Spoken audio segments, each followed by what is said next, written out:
Correr, cuidar. Garantir que o dia comece bem?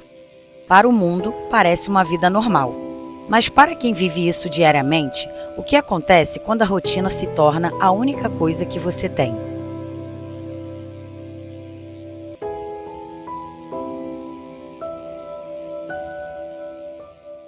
Para quem cuida de uma pessoa com autismo, essa jornada é única, cheia de amor e dedicação.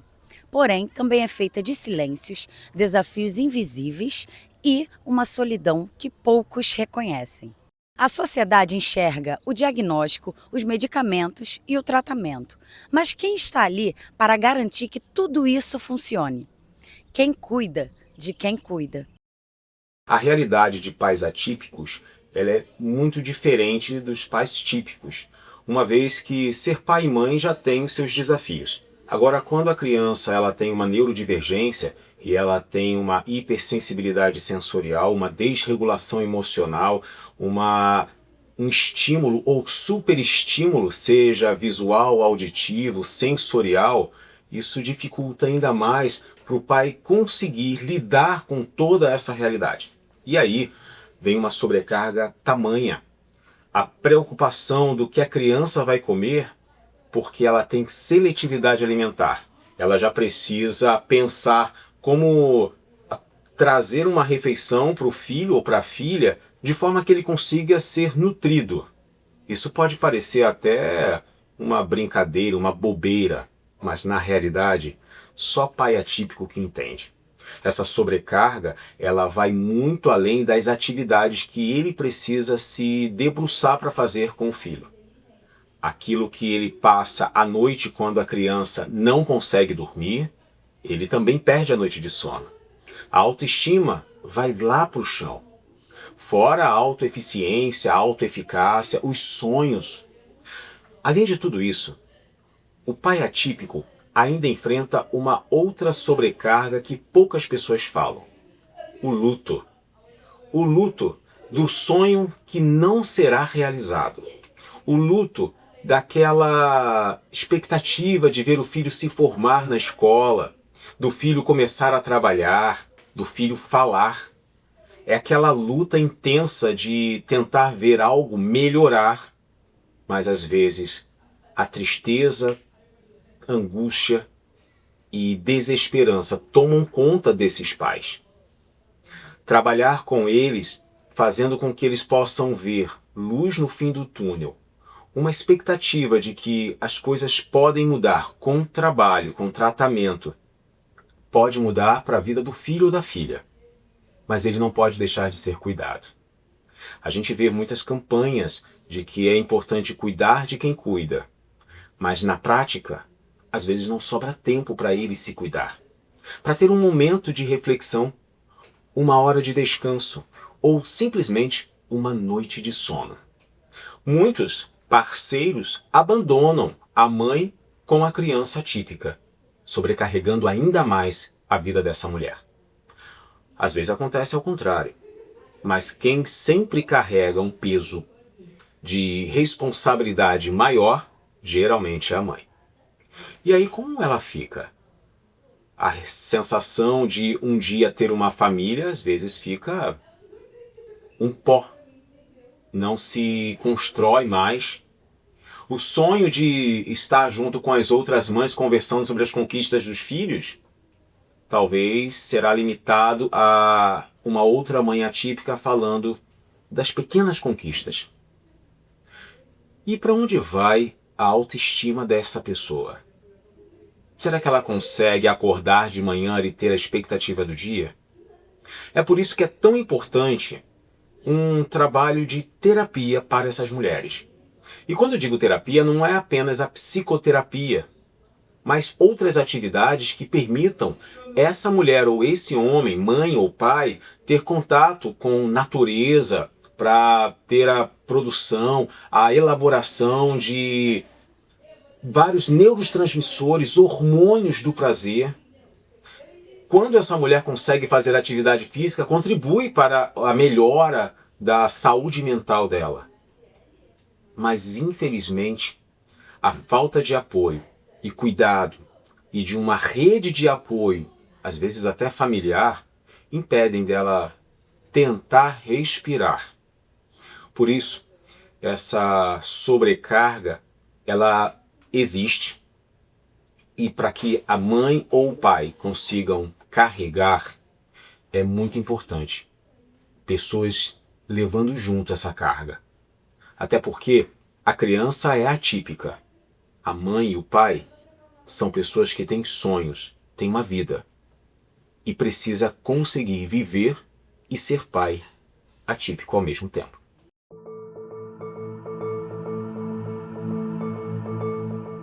Um censo do IBGE de 2022 trouxe um dado que a sociedade não pode ignorar. Existem 2,4 milhões de pessoas diagnosticadas com autismo. O que esse número não mostra é a luta diária de milhões de famílias que enfrentam uma jornada solitária. Muitos pais e mães de crianças com autismo saem do mercado de trabalho em algum momento de sua vida para se dedicar aos cuidados de seus filhos com TEA. Um estudo mostrou que a maioria das mães cuidadoras não tem um emprego formal, pois necessitam de uma jornada flexível de trabalho, mas no final das contas, isso as coloca em uma posição de grande vulnerabilidade financeira e social. Eu vim conhecer o ID por acaso, porque eu estava num estágio meio depressivo, eu tinha uma gestação, que essa gestação chegou até as 40 semanas, e a criança veio a óbito dentro de mim, eu não sabia. Então eu fui descobrir no dia do parto. Na conclusão, nesse negócio, me isolei muito, né? Tava fazendo muita baderna também, me entreguei um pouco ao álcool, não vou mentir. E nisso estava começando a prejudicar a minha família, né? Porque o álcool leva vícios e assim foi indo. Então, chegou uma vizinha para mim do nada e falou assim, eu tô num grupo. E eu perguntei, que grupo é esse? É um grupo aqui que faz cabelo. Só falou isso, um grupo que faz cabelo. Eu, por curiosidade, como eu sou transista, né, me formei aqui dentro mesmo, falei, vou visitar, né, para ver como é que é o esquema. Acabei me apaixonando. A Robénia é uma mulher que, tipo assim, ela é uma mulher de superações, então isso mexeu muito na época comigo, as histórias dela. Então uma coisa foi levando a outra, né, foi me aproximando, graças a ela, de Deus. Voltou aquela coisa de ter esperança de continuar a viver, porque eu pensava muito em suicídios, eu estava sem esperança, vamos dizer assim. Tinha meu filho ainda para criar, então o ID ele fez essa mudança. A busca incessante por terapias e escolas adequadas para os seus filhos, aliada à falta de uma rede de apoio efetiva, torna um emprego formal praticamente insustentável. Não dá para ter um trabalho e... Isso que eu ia comentar. Você consegue conciliar trabalho ou se dedica o tempo todo ao Pedro? Eu trabalho em casa, vendas. De vendas. E aí o meu trabalho é dentro de casa. Sim. E aí a gente fica nessa loucura. Eu conheci o Instituto, né, através de uma amiga minha. Aí ela falou sobre o Instituto. Aí com um filho autista, né? Já fui lá perguntando logo, porque para mim, assim, meu filho é muito importante, sabe? E já fui lá e expliquei a situação dele e que bom, foi recebido muito bem. E logo viu a nossa situação e eu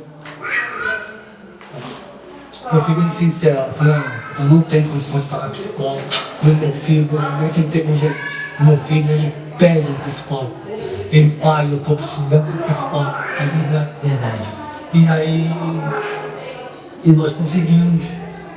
Foi muito bom assim, porque a conversa só em casa, ela não é, assim não basta só conversa em casa, tem que ter mais alguém. E quando teve esse alguém, fez uma diferença enorme. Sim, tem. E para estar compartilhando o peso, a ajuda. Para estar compartilhando o peso. Como é que você se sente aqui, nesse instituto? Você se sente mais acolhido? Como pai mesmo, né? Porque a gente sabe que não é fácil. Já compartilhei, né? Algumas situações minhas e só de compartilhar, nossa, dá uma leveza. Que acaba se identificando com outros pais também, né? Isso. E mais pai. As pessoas me veem muito assim porque veem mais mães verdade. É isso. Então, mais o pai para estar perto. Verdade. E a situação do Pedro, quando eu descobri, quando eu aceitei, também tem que aceitar, então eu falei para essa minha, é tudo de lado e o importante é o Pedro. E aqui me acolheu muito bem. Aqui eu pude compartilhar essa situação. Mas papai, eu pude assim me abrir com alguém, porque às vezes abrir só com a família Às vezes não tem apoio da própria família, né? é por aí, às vezes a família não quer entender o teu lado. Embora existam direitos trabalhistas e benefícios previstos em lei, como o auxílio-doença, o benefício de prestação continuada e a isenção de impostos para a compra de veículos, a realidade é que o acesso a esses direitos é um desafio. Boa tarde a todos. A gente acaba, as mães atípicas, sabendo mais dos benefícios previdenciários, né? Que podem suprir aí da assistência às famílias, para ajudar com terapias, alimentação, que a gente sabe que essa rotina é árdua, é difícil, o governo, ele às vezes dificulta muito até mesmo o acesso aos benefícios previdenciários, então por isso é tão importante ter o auxílio jurídico. Nós temos uma mãe aqui que conheceu a gente através do projeto, e ela teve lá em 2017 o benefício negado, e desde 2017 ela estava nessa luta aí para poder conseguir, ela só recebe de um filho, então hoje a gente está dando esse suporte a ela para poder recorrer, porque muitas vezes o direito ele existe, mas o INSS ele nega ali. E a gente está aqui também para poder orientar não só dos direitos previdenciários, que é o que são mais conhecidos, mas existem também outros direitos para famílias atípicas, como o direito para aquelas mães que trabalham de terem a redução ou a flexibilização do horário de trabalho, o direito à isenção em alguns impostos dali, para comprar carro, tem um pouco mais de facilidade, tem a isenção do IPVA. Então, é importante vocês terem esse suporte, saber quais são os direitos da família de vocês, dos filhos de vocês. Tem também direito a acesso prioritário. E quando for negado, o que eu faço? Aonde recorrer? Vocês também precisam saber disso, tá? O desconhecimento e a burocracia se somam à sobrecarga emocional e mental dos cuidadores, que muitas vezes não têm tempo ou energia para lutar por aquilo que já lhes é garantido. A luta por direitos é, muitas vezes, mais um fardo do que uma solução, deixando as famílias em uma dolorosa situação de abandono.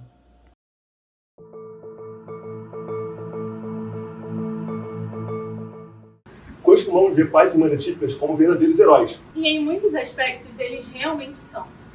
Mas heróis também cansam. Eles também precisam de ajuda. As estatísticas mostram que a incidência de ansiedade e depressão é muito maior entre os cuidadores, o que não é surpresa, se considerarmos o isolamento, a falta de apoio e a constante preocupação. As conversas sobre o cuidado, em geral, focam em quem é cuidado. Mas o outro lado dessa moeda é o desgaste de quem se dedica por completo. É a invisibilidade de um trabalho que nunca termina. Eu já fui vítima de violência doméstica, já fui moradora em situação de rua, morei lá em Bom Sucesso, debaixo da ponte ali em Bom Sucesso. Eu conheci uma fé, hoje eu sou cristã, missionária cristã. Veio no meu coração o desejo de fazer um trabalho para o outro, para que as pessoas não passassem pelo que eu passei. Surgiu no meu coração o desejo de fazer algo próximo. Comecei a fazer evangelismo na rua, levando alimentos e roupa. Aí fazia faxina na sexta, no sábado fazia o evangelismo lá em Santa Cruz, em Campo Grande.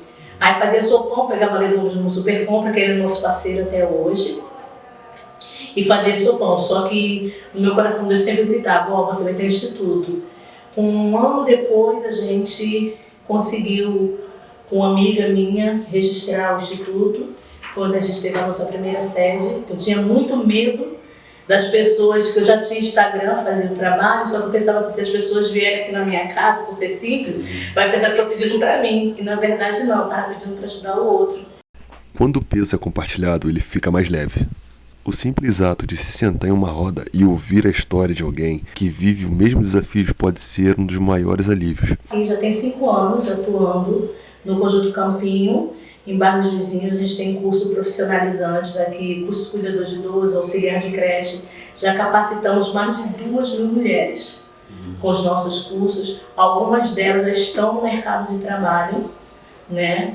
A ideia do projeto é que essas pessoas não se sintam só, né? Saber que ela tem um lugar para chegar aqui, já chegou com mulheres aqui, preste a fazer suicídio, né? Cometer suicídio e sair daqui renovada, com suas forças renovadas. Então, o intuito do projeto é trazer transformação, como o nome fala, né? Instituto de Esperança, trazer esperança. O que se revela aqui não são apenas histórias de luta, mas de resiliência e, acima de tudo, de humildade. As lágrimas e sorrisos compartilhados são a prova de que a maior força de um cuidador não está em sua capacidade de fazer tudo sozinho, mas em sua disposição de se conectar e se apoiar em outros. Então, o ID se tornou a minha segunda casa, entendeu? Minha porta de esperança, de objetivos, vaga de trabalho, as coisas melhoraram para mim, tanto financeiramente, na minha saúde também, porque não adianta você só cuidar do seu físico e não da sua mente. Então, aqui dentro também eu consegui esse apoio.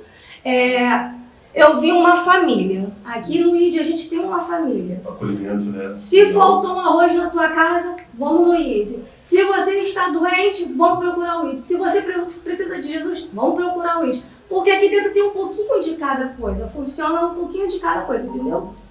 Então, quando você vai ver, você já faz parte do ID. E aquilo, eu gosto do ID porque, igual eu tento explicar às meninas, né, de onde eu moro. Tipo assim, o tempo que estão na porta de barraca, arrumando brigas, né? A gente tenta ser um exemplo. Hoje em dia eu quero ser um exemplo para poder estar ajudando outras mães que passaram as mesmas coisas que eu, que não precisam passar para chegar a esse estágio. Então, eu aqui dentro eu consegui aprender a ter superação. Minha dignidade foi restaurada, minha fé com Deus também foi restaurada.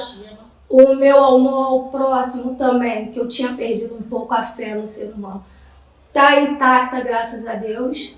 E assim, e se quiser que eu fale mais, eu tenho 1000 coisas para contar. O que acontece, muitas das mães atípicas são abandonadas pelos seus companheiros. Verdade, né?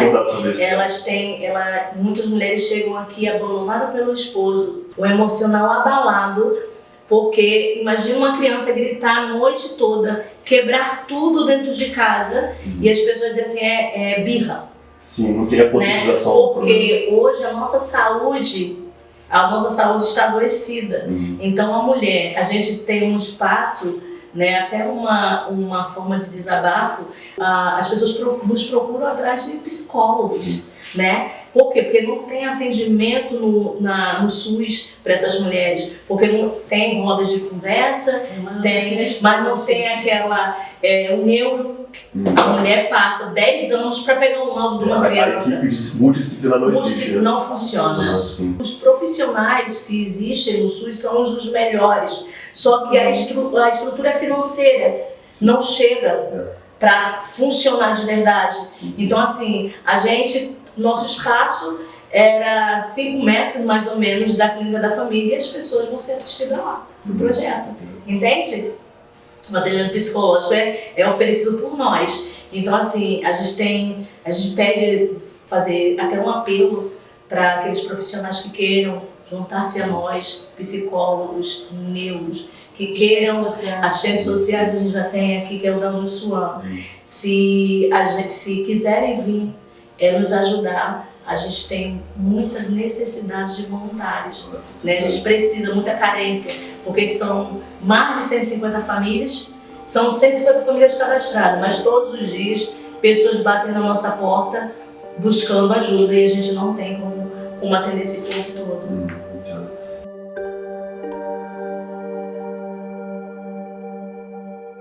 Sabemos a dimensão desse desafio em nosso país. Por trás de cada número está um cuidador que enfrenta a exaustão, invisibilidade e a luta solitária por direitos. São pessoas que amam profundamente, mas que também choram em silêncio, que carregam no corpo e na mente os efeitos de uma responsabilidade que a sociedade insiste em não dividir. As histórias que vimos provam que o amor por si só não é suficiente. O cuidado com o cuidador não é apenas um gesto de solidariedade, é uma urgência de saúde pública. Nenhum pai, nenhuma mãe, nenhum familiar deveria carregar sozinho o peso de um sistema que falha em oferecer suporte. É hora de transformar a invisibilidade em reconhecimento, de sair das sombras e construir juntos uma rede de apoio sólida, justa e compassiva, porque todo cuidador também precisa ser cuidado.